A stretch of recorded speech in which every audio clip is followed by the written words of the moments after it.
ఆహార ప్రాసెసింగ్ రంగంలో మీ వ్యాపారాన్ని ముందుకు తీసుకువెళ్ళాలనుకుంటున్నారా? అయితే ప్రధానమంత్రి సూక్ష్మ ఆహార ప్రాసెసింగ్ ఎంటర్ప్రైజెస్ పథకం పీఎంఎఫ్ఎంఈ మీకోసం.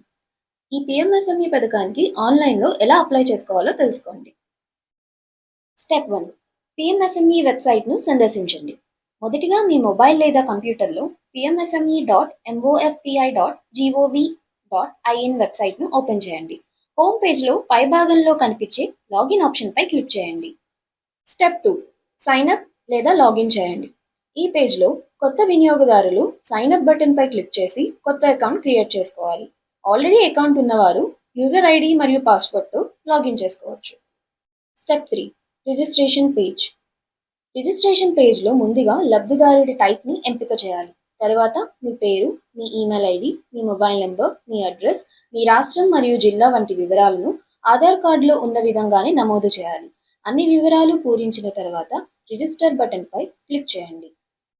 Step 4. Registration confirmation message and user ID. Registration విజయవంతంగా పూర్తయిన వెంటనే మీకు రిజిస్ట్రేషన్ సక్సెస్ఫుల్ అనే సందేశం కనిపిస్తుంది. మీ ఫోన్కు మరియు ఈమెయిల్కు ఒక యూజర్ ఐడి ఇంకా పాస్వర్డ్ కూడా ఇవ్వబడుతుంది. ఈ యూజర్ ఐడిని భవిష్యత్తులో లాగిన్ కోసం జాగ్రత్తగా ఉంచుకోండి. స్టెప్ 5. Password change. మీరు ఒకవేళ పాస్వర్డ్ని మార్చుకోవాలి అనుకుంటే పాత పాస్వర్డ్ ఎంటర్ చేసి కొత్త పాస్వర్డ్ సెట్ చేసుకోండి.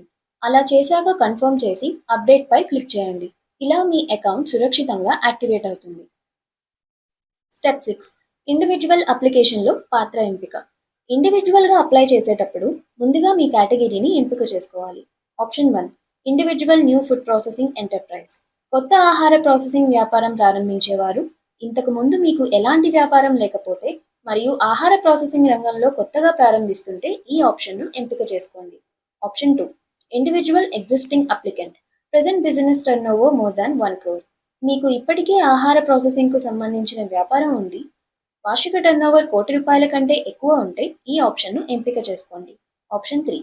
Individual existing applicant present business turnover less than 1 crore. మీకు ఇప్పటికే వ్యాపారం ఉండి వార్షిక టర్నోవర్ ₹1,00,00,000 కంటే తక్కువ ఉంటే ఈ ఆప్షన్ను ఎంపిక చేసుకోండి. గమనిక: ఒక్కసారి ఈ ఆప్షన్స్ ఎంపిక చేసిన తర్వాత మీ అప్లికేషన్ టైప్ని మార్చడం సాధ్యం కాదు అని గుర్తించండి. స్టెప్ 7. Applicant details tab. ఇప్పుడు మనం ఉన్నది అప్లికెంట్ డీటెయిల్స్ పేజ్లో. ఈ పేజ్లో అప్లికెంట్కు అంటే మీకు సంబంధించిన వ్యక్తిగత వివరాలను నమోదు చేయాలి. మొదటగా మీ పూర్తి పేరు నమోదు చేయాలి. తర్వాత తండ్రి లేదా మీ జీవిత భాగస్వామి అంటే వైఫ్ పేరు మరియు తల్లి పేరు ఇవ్వాలి. అనంతరం మీ పుట్టిన తేదీను సెలెక్ట్ చేయాలి మరియు జెండర్ ఎంచుకోవాలి. తర్వాత మీ అడ్రస్ను ఎంటర్ చేయాలి. ఆపై మీ రాష్ట్రం, జిల్లా, బ్లాక్ లేదా తాలూకా, నగరం వివరాలను ఇవ్వాలి. తర్వాతి దశలో పిన్ కోడ్ నమోదు చేయాలి. అనంతరం మీ ఈమెయిల్ ఐడి మరియు మొబైల్ నంబర్ ఇవ్వాలి. తర్వాత మీ విద్యా అర్హత అకాడమిక్ క్వాలిఫికేషన్ను ఎంపిక చేయాలి. ఆపై సామాజిక వర్గం సోషల్ కేటగిరీను సెలెక్ట్ చేయాలి. చివరిగా పాన్ నంబర్ నమోదు చేయాలి. అన్ని వివరాలు సరిగ్గా నమోదు చేసిన తర్వాత సేవ్ అండ్ ప్రొసీడ్ బటన్పై క్లిక్ చేయాలి. స్టెప్ 8. ODOP relaxation. పిఎంఎఫ్ఎంఈ స్కీమ్లో కొత్తగా అప్లై చేసే ఇండివిజువల్ అభ్యర్థులకు ఓడిఓపి విషయంలో సడలింపు ఇవ్వబడింది. అంటే కొత్తగా వ్యాపారం ప్రారంభించేవారు తమ జిల్లాకు గుర్తించిన ఓడిఓపి ఉత్పత్తి కాకపోయినా తమకు కావలసిన ఏ ఉత్పత్తికైనా అప్లై చేయవచ్చు. ప్రొడక్ట్ వివరాల సెక్షన్లో మీరు తయారు చేయాలనుకునే ఉత్పత్తి రకంను సెలెక్ట్ చేయాలి. అది జిల్లా ఓడిఓపి ఉత్పత్తి అయితే ఎస్ అని, కాకపోతే నో అని సెలెక్ట్ చేసి ఇతర ఓడిఓపి ఉత్పత్తుల జాబితా నుంచి లేదా లిస్ట్లో లేకపోతే మీ ఉత్పత్తి పేరును నేరుగా నమోదు చేయవచ్చు. స్టెప్ 9. కనీస విద్యార్హత సడలింపు. Minimum education qualification. ఈ స్కీమ్లో కనీస విద్యార్హత విషయంలో కూడా అవకాశం ఇవ్వబడుతుంది. ఇప్పుడు అకాడమిక్ క్వాలిఫికేషన్ ఫీల్డ్లో అండర్ 8 అనే ఆప్షన్ కూడా అందుబాటులో ఉంది. అంటే 8వ తరగతి కన్నా తక్కువ చదివిన వారు కూడా ఈ స్కీమ్కు అర్హులే. మీ విద్యార్హతను సెలెక్ట్ చేసి మీ సోషల్ కేటగిరీ మరియు పాన్ నెంబర్ను ఎంటర్ చేసి సేవ్ అండ్ ప్రొసీడ్ క్లిక్ చేయండి. Step 10. Existing enterprise details tab. ఈ పేజ్లో ఇప్పటికే వ్యాపారం చేస్తున్న వారు తమ వ్యాపారానికి సంబంధించిన వివరాలను నమోదు చేయాలి. మొదటగా మీ ఎంటర్ప్రైజ్ పేరు ఎంటర్ చేయండి. తర్వాత వ్యాపార అడ్రస్ అండ్ అప్లికెంట్ అడ్రస్ ఒకటే అయితే సేమ్ యాజ్ అప్లికెంట్ డీటెయిల్స్ అనే ఆప్షన్ను టిక్ చేయండి.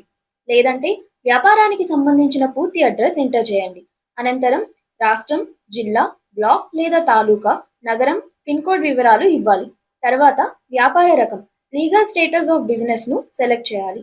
ఆపై టైప్ ఆఫ్ ప్రాపర్టీ మరియు వ్యాపారం ప్రారంభమైన సంవత్సరం ఎంటర్ చేయాలి. అనంతరం ఉద్యోగ్ ఆధార్ నెంబర్ లేదా Udyam registration number, GST number మరియు ఎఫ్ఎస్ఎస్ఏఐ నెంబర్ వంటి వివరాలను నమోదు చేయాలి. స్టెప్ 11, ప్రొడక్ట్ మరియు బ్యాంక్ ఎంపిక. ఇది ప్రొడక్ట్ డీటెయిల్స్ మరియు బ్యాంక్ డీటెయిల్స్ సెక్షన్. ప్రొడక్ట్ డీటెయిల్స్లో మొదటగా మీరు తయారు చేయబోయే ఉత్పత్తి రకంను సెలెక్ట్ చేయాలి. తర్వాత ఉత్పత్తి తయారీలో ఉండే కార్యకలాపాల వివరాలను నమోదు చేయాలి.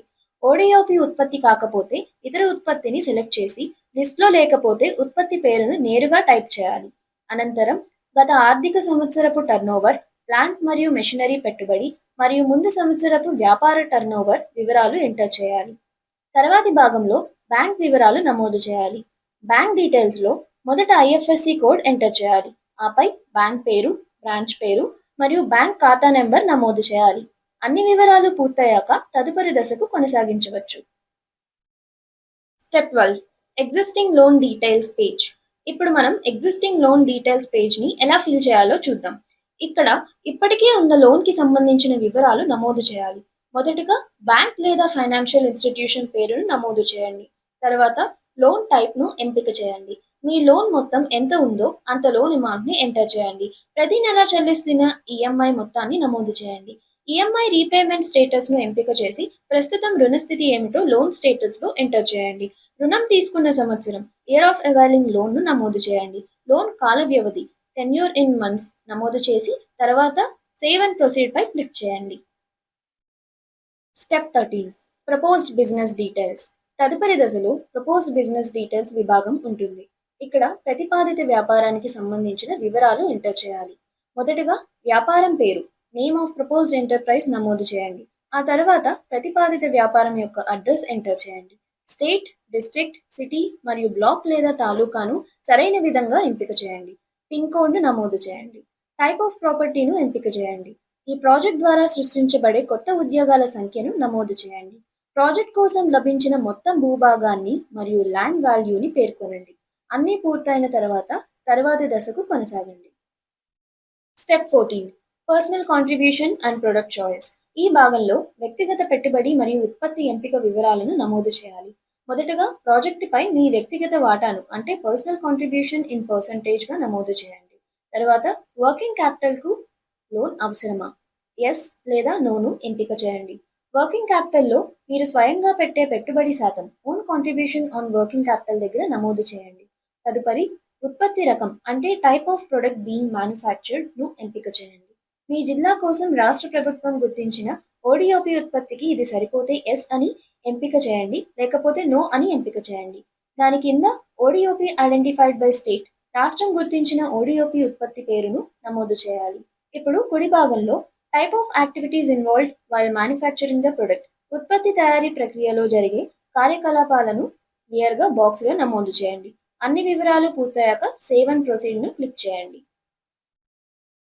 Step 15, historical financial input sheet. ఇప్పుడు గత ఆర్థిక వివరాలు నమోదు చేసే విభాగం చూద్దాం. ఇక్కడ ఇచ్చే అన్ని వివరాలు ఒక సంవత్సరానికి సంబంధించినవి అయి ఉండాలి. మొదటిగా ఫైనాన్షియల్ పీరియడ్ను ఎంపిక చేయండి. ఆపై సంస్థ యొక్క మొత్తం విక్రయాలు, గ్రాస్ సేల్స్ లేదా ఆపరేటింగ్ ఇన్కమ్ నమోదు చేయండి. తదుపరి ఓపెనింగ్ స్టాక్ మరియు క్లోజింగ్ స్టాక్ వివరాలు నమోదు చేయండి.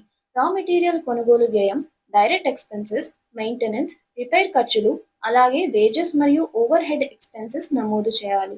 అవసరమైతే depreciation, power and fuel, selling, general and admin expenses మరియు interest paid on partners capital వంటి వివరాలు కూడా నమోదు చేయవచ్చు. అన్ని వివరాలు ఖచ్చితంగా నమోదు చేసిన తర్వాత తదుపరి స్టెప్కి వెళ్ళండి. Step 16, changes in financial input sheet. ఈ విభాగంలో ఫైనాన్షియల్ ఇన్పుట్ షీట్లో చేసిన మార్పులు చూపబడుతున్నాయి. ఇక్కడ ఒక నోట్గా maximum subsidy released for the project is 10 lakh rupees only అని స్పష్టంగా సూచించారు. అలాగే ఇతర ఫైనాన్షియల్ వివరాలు సెక్షన్ డిఫాల్ట్గా 0గా ఉంచబడుతుంది. ఇది వరకు ఇది తప్పనిసరి అయితే ఇప్పుడు ఇది ఆప్షనల్గా మారింది.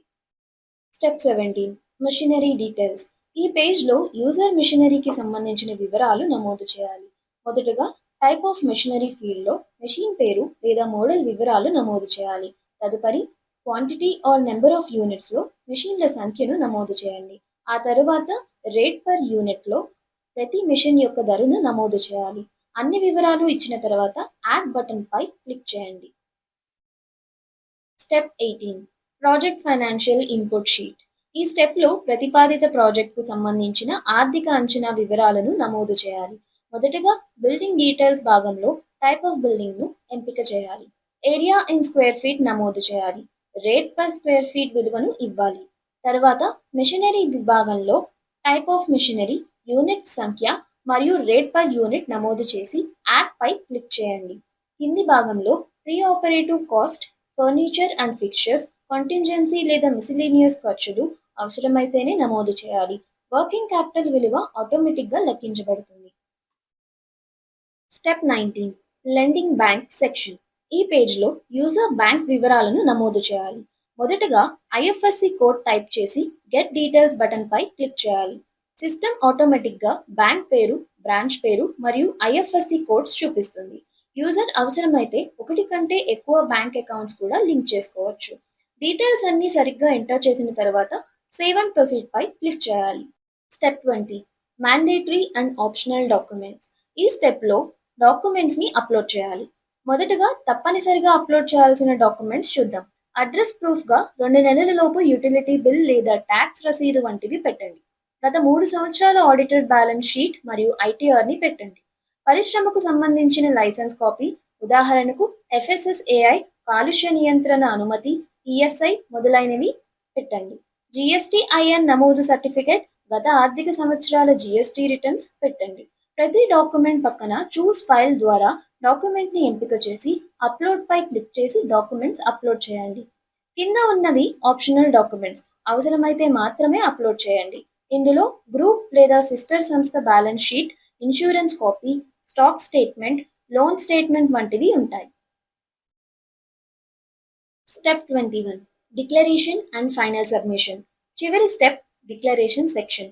ఇక్కడ యూజర్ అందించిన సమాచారం సరైనదని అంగీకరిస్తున్నట్లు I or we hereby declare that అనే చెక్ బాక్స్ను ఎంపిక చేయాలి.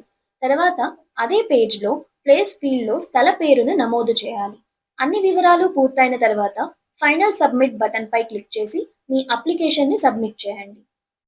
ఫైనల్ సబ్మిషన్ పూర్తయిన తర్వాత లబ్ధిదారుడు తన అప్లికేషన్ను రిఫరెన్స్ కోసం ప్రివ్యూ లేదా డౌన్లోడ్ చేసుకోవచ్చు.